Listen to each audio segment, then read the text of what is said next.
Shri Sai Satcharitra ఓవి to ఓవి 25వ అధ్యాయం తరువాయి భాగ శ్రవణానికి మీ అందరికీ సప్రేమపూర్వక ఆహ్వానం. హేమడ్ పంత్ గారు ఒక చక్కటి ఓవి రాశారు. ఇక్కడ బాబాగారిని అనన్యంగా శరణుదొచ్చిన వారి కష్టాలు అరిష్టాలు అన్నీ తొలగిపోయి వారి అభిష్టాలు తీరుతాయి. బాబాగారు తమ భక్తులను రక్షించుకుంటారు, వారి కష్టాలను నివారిస్తారు. కాబట్టి బాబాగారు ఎల్లప్పుడూ తమ భక్తులను రక్షించుకునే దాంట్లోనే తత్పరులై ఉంటారు. కాబట్టి బాబాగారి భక్త రక్షణ తత్పరత ఎలా ఉంటుంది అని ఒక్కసారి మనం దాము అన్న అనుభవాన్ని పరిశీలిస్తే బాబాగారి దయను బాబాగారి కరుణను మనం అర్థం చేసుకోవచ్చు. దాము అన్న అనే భక్తుడు అహ్మద్ నగర్లో ఉండేవారు. ఇతడు శ్రీమంతుడు. ఇతడు 1890వ సంవత్సరంలోనే బాబాగారిని ఆశ్రయించి ఉన్నారు. వాస్తవానికి బాబాను ఆశ్రయించిన మొట్టమొదటి షిరిడీయేతర హిందూ భక్తుడు దాము అన్న. వారు బాబాగారిని ఆశ్రయించినది మొదలు ఇంకా బాబాగారి ఆశ్రయాన్ని ఆయన వీడలేదండి. ఎంత అదృష్టవంతుడంటే దాము అన్న, డబ్బు ఉంది అది కాదు భాగ్యం. బాబాగారు తమ శరీరాన్ని విడిచే చివరి క్షణాలలో కూడా మసీదులో ఉన్నారు దాము అన్న. అటువంటి భాగ్యవంతుడు దాము అన్న. దాము అన్నకి షిరిడికి ఇలా సంబంధం ఏర్పడింది. షిరిడిలో మనకు తెలిసిందే, శ్రీరామనవమి రోజున 2 పెద్ద పతాకాలను ఊరేగించేవారు. మసీదుపై ఈ 2 పతాకాలను కట్టేవారు. ఆ రోజు మసీదుకు వచ్చిన పేదలకు ఫకీర్లకి తృప్తిగా భోజనాలు పెట్టేవారు. దాము అన్న ఈ 2 జెండాలలో ఒక జెండాని సమర్పించుకున్నారు బాబాగారి సేవకు. 2వ పతాకం నిమోన్కర్ గారిది. మరి దాము అన్న ఈ పతాకం ఎందుకు సమర్పించారు అని అంటే దానికి ఒక కథ ఉంది. దాము అన్నకి పిల్లలు లేరు, 2 భార్యలు ఉన్నా కూడా. కాబట్టి ఎంతమంది సాధువులను సత్పురుషులను ఆయన ఆశ్రయించేవారు, కానీ ఫలితం కనపడలేదు. చివరికి జ్యోతిష్యాన్ని తానే అభ్యసించారు, తానే జ్యోతిష్యుడు అయ్యాడు. కానీ గ్రహాల ప్రభావం తనకు అనుకూలంగా లేదు. కాబట్టి ఈ జన్మలో తనకు సంతానం లేదు అని జ్యోతిష్యం చెప్తూ ఉంది. మరి ఇటువంటి జ్యోతిష్యాన్ని బాబాగారు ఎలా తిరగరాశారో ఒకసారి మనం గమనిద్దాం. బాబాగారితో పరిచయం అయినప్పటి నుంచి షిరిడికి తరచూ వెళుతూ వస్తూ ఉండేవారు దాము అన్న. బాబాగారికి అలా మంచి భక్తుడయ్యాడు. ఒకసారి రాలే అనే తహసీల్దార్ షిరిడికి శ్యామ పేరిట ఒక పార్సిల్ పంపించాడు మసీదుకి. అందులో 300 మామిడి పళ్ళు ఉన్నాయండి, మంచి గుమగుమలాంటి మామిడి పళ్ళు. బాబాగారి ముందు శ్యామ సమర్పించాడు. బాబా, రాలే అనే తహసీల్దార్ పంపించారు మీ చరణాల వద్దకు. సరే, బాబాగారు వాటిని చూశారు, తిరిగి శ్యామకి ఇచ్చారు. శ్యామ అందులో నుంచి ఒక 4 మామిడి పళ్ళు తీసి కొడంబాలో ఉంచారు. తక్కిన పళ్ళన్నీ శ్యామ పంచేందుకు తీసుకువెళ్ళాడు. బాబాగారు సాధారణంగా మామిడి పళ్ళు పంచేటప్పుడు తామే స్వయంగా వాటిని మెత్తగా ఒత్తి భక్తులకు ఇచ్చేవారట. మనకు 12వ అధ్యాయం తెలిపింది. ఆ మెత్తగా ఇచ్చిన మామిడి పండుని భక్తులు పెదవుల వద్ద ఉంచుకుంటే చాలు, గిన్నెలో నుంచి రసమంతా ఒక్కసారి పోయినట్లుగా గొంతులోకి రసం పోయేది. ఇక తొక్క టెంకను వారు బయట పారవేయటమే అని చెప్పింది 12వ అధ్యాయం. అలా బాబాగారు సచ్చరిత్ర అనే మామిడి పండుని మనకి ఎలా ప్రసాదించారో చూద్దామండి. బాబాగారే పండును బాగా మెత్తగా ఒత్తేవారు. అలా హేమడ్ పంత్ గారిని షిరిడికి రప్పించుకుంది బాబాగారే, వారికి ప్రేరణ ఇచ్చింది బాబాగారే, తమ చరిత్రను రచింప చేసింది బాబాగారే. అలా మన అందరికీ తమ ప్రాశస్తిక గ్రంథాన్ని ప్రసాదించారు బాబాగారు. ఇప్పుడు బాబాగారి భక్తితో కూడిన రసంతో నిండిన ఈ సచ్చరిత్ర అనే మామిడి పండుని 2 పెదవుల వద్ద పెట్టుకోవాలి అని అంటే భక్తి శ్రద్ధలతో మనం ఆశ్రయిస్తే దీనిలో ఉన్న సారం మన మనసులోకి పోతుంది. మనసులోకి పోతే అప్పుడు కలిగేదే నిజమైన భక్తి. బాబాగారు కృపను పొందేందుకు చక్కటి సాధన భక్తి శ్రద్ధలతో సచ్చరిత్రను ఆశ్రయిస్తే. దీని సారం మనసులోకి సరిగ్గా పోయిందా, బాబాగారు కృపను పొందగలిగామా, ఇంకా తొక్క టెంకను పారవేయడమే అన్నారు మామిడి పండులో. ఇక్కడ కూడా నేను అనే అహంకారాన్ని, నాది అనే తొక్కను మనం బయట పడవేయడమే. కాబట్టి నేను అనే టెంకను బయట పడవేస్తాం, నాది అనే తొక్కని బయట పడవేస్తాం. అటువంటి పరిస్థితిని, అటువంటి భాగ్యాన్ని మనకు ప్రసాదిస్తుంది సచ్చరిత్ర. సరే, మళ్ళీ కథలోకి వెళ్దాం. ఈ 4 మామిడి పళ్ళు కొలంబోలో ఉంచారు శ్యామ.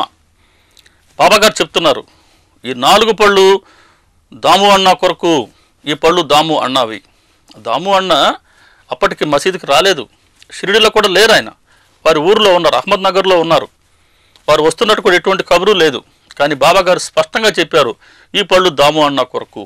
బాబా ఇంకా చెప్తారు, వేరే వేరే పిల్లలు ఆ పళ్ళ వంక చూస్తూ ఉంటే ఆయన చెప్తారు, లోకుల దృష్టి వీటిపైన ఉన్న ఈ పళ్ళు దాము అన్న కొరకు, వేరే వాళ్ళ పళ్ళు మనం ఎందుకు ఆశించాలి, ఎవరి పళ్ళు వారే తినాలి, తిని చావాలి అని అంటున్నారు బాబా. సరిగ్గా ఈ సమయానికి దాము అన్న ప్రవేశించారు మసీదులోకి. లోపల ఏం జరుగుతుందో దాము అన్నకు తెలియదు, కానీ స్పష్టంగా విన్నాడు, ఈ పళ్ళు దాము అన్న కొరకు, పళ్ళు ఎవరివో వారే తినాలి, తిని చావాలి. మరి బాబాగారి మాట నిజమై తీరుతుంది కదా. కాబట్టి పండు తింటే చస్తామా అనే భయం వెంటనే పక్కనే ఉండే మహల్ సఫర్ చెప్తారు, దాము బాబాగారు చెప్తున్నది మన అహంకారాన్ని గురించి, బాబాగారి సమక్షంలో వారి సన్నిధిలో మరణించేది మన అహంకారమే సుమ, మనం కాదు అని వారు ధైర్యాన్ని ఇస్తారు. సరే, దాము అన్న బాబాగారికి భక్తితో పాదసేవ చేసుకున్నారు, పూజ చేసుకున్నారు. తర్వాత బాబాగారి ప్రసాదంగా మామిడి పళ్ళు స్వీకరించారు. దాము అన్నకు 2 భార్యలు. బాబాగారు ఏమంటున్నారు, ఎవరివో వారే తినాలి, తిని చావాలి అంటున్నారు. మరి ఈ పళ్ళు ఎవరికి ఇవ్వాలైనా? కాబట్టి ఇది ఒక ధర్మ సంశయం దాము అన్నకి. బాబాగారిని అడుగుతారు, బాబాగారు ఈ పళ్ళు ఎవరికి ఇమ్మంటారు, పెద్ద భార్యక చిన్న భార్యక? బాబాగారు చెప్తారు, చిన్న భార్యకి ఇవ్వు, ఆమెకు 4 సంతానం కలుగుతారు, 2 కుమారులు 2 కుమార్తెలు, ఈ మామిడి పళ్ళ లీల వలన కలుగుతారు అని బాబాగారు చెప్తారు. సరే, దాము అన్న ఆ పళ్ళు తీసుకుంటారు. జ్యోతిష్యం స్పష్టంగా తనకు చెప్పినా సంతానం లేదని, బాబాగారి ప్రసాదం ఇప్పుడు ఇది, బాబాగారి మాట ఇది, కాబట్టి నాకు సంతానం కలుగుతుంది అనే ధైర్యం కలిగింది ఆయనకి.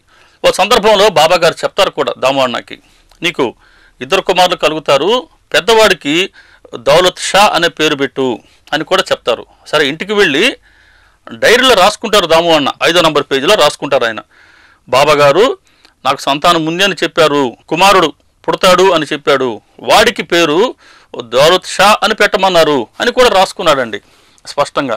సరే, బాబాగారి మాట నిజమై తీరుతుంది, ఎప్పుడు ఏది జరగకుండా మానదు. కారణం సృష్టి స్థితి లయకారులు బాబాగారే. దాము అన్న మామిడి పళ్ళు ఇంట్లో ఇచ్చారు, ఆ చిన్న భార్య తిన్నారు, బాబాగారి ఆశీర్వాదానికి అనుగుణంగా కుమారులు కలిగారు. ఇప్పుడు పిల్లవాడికి పేరు పెట్టాలి. ఏ పేరు పెట్టమన్నారు బాబాగారు? దౌలత్ షా. ఆ పేరు పెట్టాలి అంటే అది కొంత ముస్లిం పేరా అనిపిస్తూ ఉంది. తనేమో మరి బ్రాహ్మలు, ఆ పేరు పెట్టాలంటే సంకోచం. పిల్లవాడు మాత్రం బాబాగారి ప్రసాదం, కానీ వారు పెట్టమన్న పేరు పెట్టేందుకు మాత్రం మనసులో సంశయం, సంకోచం. ఇలా ఉంటుంది సాధారణంగా భక్తుల ఆలోచన ధోరణి. ఆలోచించాడు, సరే పిల్లవాడిని బాబాగారు వద్దకు తీసుకువెళ్దాం, అప్పటికేమన్నా బాబాగారు మర్చిపోవచ్చు, వేరే పేరు చెప్పవచ్చు అని మనసులో ఆశ. సరే, పిల్లవాడికి కొంత నెలలు వచ్చిన తర్వాత బాబాగారు దర్శనానికి తీసుకువెళ్ళారు. బాబాగారికి పాద నమస్కారం చేయించారు పిల్లవాడి చేత.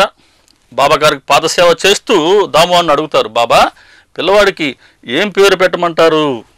బాబాగారు మర్చిపోయి ఉంటారా? బాబాగారు మరుపునేది ఉందా? చాలా కూల్గా, చాలా సౌమ్యంగా చెప్తారు బాబా. అదేంటి, నేను స్పష్టంగా చెప్పాను పిల్లవాడికి దౌలత్ షా అనే పేరు పెట్టమని. మీ ఇంటికి వెళ్ళావు, డైరీ తీసావు, డైరీలో 5వ పేజీలో ఈ పేరు రాసుకున్నావు కదా, మర్చిపోయావా? మనం మర్చిపోతాం, ఆయన ఎప్పటికీ మర్చిపోరు. చూడండి, 3వ అధ్యాయంలో చెప్పిన మాట, మీరు ఎక్కడ ఏమి చేస్తున్నా మీరు చేసే చర్యలన్నీ నాకు వెంటనే తెలుస్తూ ఉంటాయని సదా గుర్తుపెట్టుకోండి అని బాబాగారు చెప్పిన మాట. డైరీలో పేజీ కూడా స్పష్టంగా వారు చూడగలిగారు. అలా బాబాగారి కన్ను లేకుండా, వారి చెవి లేకుండా ప్రపంచంలో ఒక్క అణువంత ప్రదేశం కూడా ఉండనుగాక ఉండదు. అక్కడ ఆశ్చర్యపోయాడు దాము అన్న.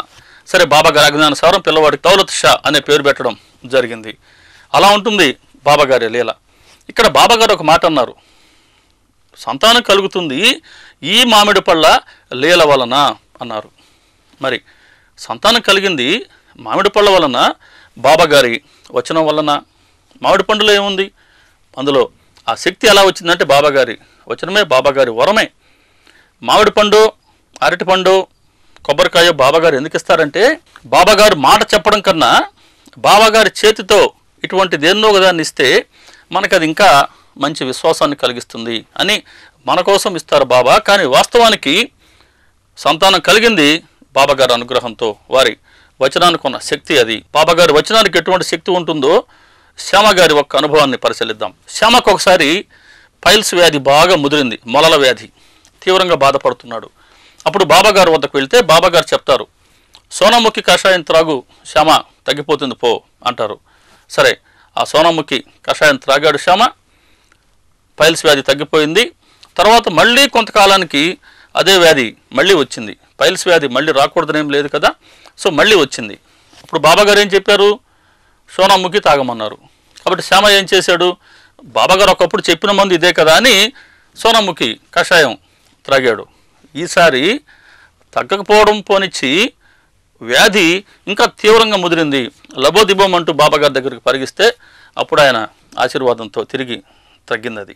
కాబట్టి ఇక్కడ సోనాముఖిలో ఉందా ఆ వ్యాధిని తగ్గించే గుణం, బాబాగారి వచనంలో ఉందా అంటే బాబాగారి వచనమే.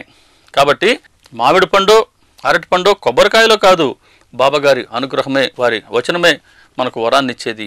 ఆ సందర్భంగా దాము అన్న మొక్కుంటారు బాబాగారికి, బాబా నేను ప్రతి ఏటా ఆ 2 పతాకాలకి ఒక పతాకాన్ని నేను సమర్పించుకుంటాను అని. అప్పటి నుంచి ఆ 2 పతాకాల్లో ఒకదాన్ని దాము అన్న ఇచ్చేవారు.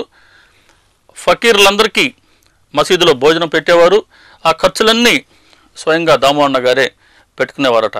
అలా బాబాగారికి ఆయన మంచి భక్తుడయ్యారు. చూడండి, దాము అన్న కోరకుండానే ఎలా సంతానాన్ని కలిగించారో అలా వారి కష్టాన్ని నివారించారు బాబా, వాళ్ళ ప్రధానమైన సమస్యని పరిష్కరించారు బాబా.